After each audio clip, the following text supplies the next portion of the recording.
ભગવાન બિરસા મુંડાની 150મી જન્મ જયંતિ નિમિત્તે આપણે જોયું હતું કે એક નેત્રંગમાં ચેતર વસાવાની એક સભા હતી અને ડેડિયાપાડામાં પીએમ મોદીની સભા હતી. હવે આ તમામ વાતોની વચ્ચે એક ચર્ચા થઈ રહી છે કે કોની સભામાં કેટલી જનસંખ્યા આવી અને કોની સભામાં જે જનસંખ્યા આવી એ સ્વયંભૂ આવી. આ વાતને લઈ અને અનેક સવાલો ઊભા થઈ રહ્યા હતા. ત્યારે હવે આ તમામ બાબતની વચ્ચે આમ આદમી પાર્ટીના પ્રદેશ પ્રમુખ ઈસુદાન ગઢવી દ્વારા એક નિવેદન આપવામાં આવ્યું છે અને આ વાતને લઈ અને અનેક ચર્ચાઓ થઈ રહી છે. સમગ્ર બાબતે વિગતે ચર્ચા કરીશું. નમસ્કાર, હું છું ઉજ્જવલ અને આપ જોઈ રહ્યા છો નિર્ભય ન્યૂઝ. હાલ જ 2 દિવસ પહેલા આપણને ખબર છે કે નેત્રંગમાં એક સભા હતી ચેતર વસાવાની અને ડેડિયાપાડામાં એક સભા હતી પીએમ મોદીની. અને આ બંને સભાઓમાં ક્યાંક ને ક્યાંક આપણને મોટી સંખ્યામાં ભીડ જોવા મળી. પરંતુ ચેતર વસાવાની સભામાં જે ભીડ હતી એ વાતને લઈ અને હાલ અનેક ચર્ચાઓ થઈ રહી છે. ક્યાંક ને ક્યાંક ભાજપના અનેક નેતાઓનું ટેન્શન પણ આ ભીડે વધાર્યું છે. પરંતુ આ તમામ બાબતોની વચ્ચે ક્યાંક ને ક્યાંક હવે ઈસુદાન ગઢવીનું એક નિવેદન સામે આવ્યું છે અને તેમના દ્વારા એવું કહેવામાં આવ્યું છે કે હવે આ ભીડે ક્યાંક ને ક્યાંક ભાજપને ચિંતામાં મૂકી છે. પીએમ મોદીની સભામાં જે ભીડ ભેગી થઈ હતી કે જે લોકો આવ્યા હતા એમને ક્યાંક ને ક્યાંક એ લોકો બહારના હતા અને ડેડિયાપાડા અને તેના આજુબાજુના વિસ્તારના લોકો ન હતા એવી વાત કરવામાં આવી છે.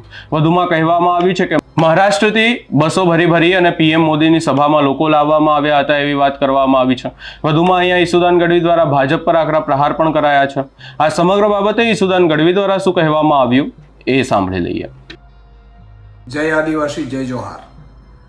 મિત્રો, ગઈકાલને જે ભગવાન બિરસા મુંડાની જન્મ જયંતિ હતી, જેમણે આદિવાસીઓ માટે એક મસીહા બની રહ્યા હતા, એ જન્મ જયંતિ નિમિત્તે 2 દ્રશ્યો તમને મને જોવા મળ્યા.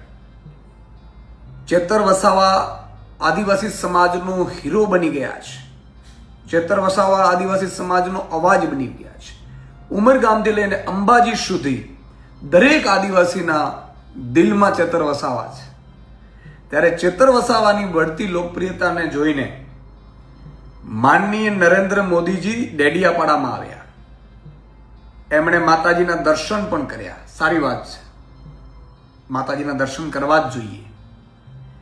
એમણે ડેડિયાપાડામાં સભાને સંબોધન કરી અને મહારાષ્ટ્રમાંથી મેં સાંભળ્યું છે કે બસો મોકલાવીને ત્યાંથી માણસો લેવા પડ્યા. એનો અર્થ એ થયો કે આદિવાસીના જનનાયક હવે ચેતરભાઈ વસાવા થઈ ચૂક્યા છે. જે રીતે 2 પિક્ચર જોયા, એક બાજુ સરકારી બસો, સરકારી તંત્ર, કલેક્ટર, અધિકારીઓ, મામલતદારો, તલાટીઓ બધાને લગાડી દીધા છતાંય માણસો ન થયા માનનીય પ્રધાનમંત્રીજીની સભામાં. અને એક બાજુ સ્વયંભૂ ચેતર વસાવાના જે નેત્રંગમાં એમની આગેવાનીમાં જે જયંતિ ઉજવવાનું નક્કી કર્યું અને લાખો લોકો જોડાયા, એ બતાવે છે કે આદિવાસી સમાજ જાગૃત થઈ ચૂક્યો છે. આદિવાસી સમાજના હક અને અધિકારોથી વાકેફ થઈ ચૂક્યો છે અને આદિવાસી સમાજે નક્કી કરી લીધું છે. તો મારે માનનીય પ્રધાનમંત્રીશ્રીને કહેવાનું છે કે તમે જુઓ, આમ આદમી પાર્ટી જે રીતે આગળ વધી રહી છે, અહીંયાના કોઈ નેતાની તાકાત નથી.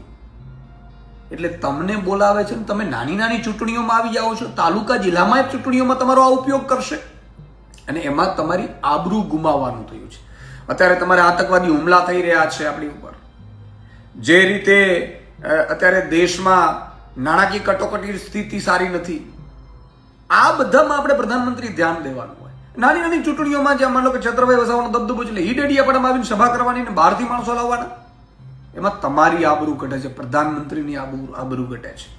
તમે જુઓ, નિકોલમાં તમારે સભા થઈ, વિસાવદર ચૂંટણી જીત્યા એટલે પાટીદારો કે ભાઈ નીકળી જશે તો આદિવાસી નીકળી. આમે તમારા ભાજપ પાસેથી બધું નીકળી ચૂક્યું છે. જનતા હવે સમજદાર થઈ ગઈ છે. હવે જનતા રાજા બાબુઓથી છેતરાવાની નથી.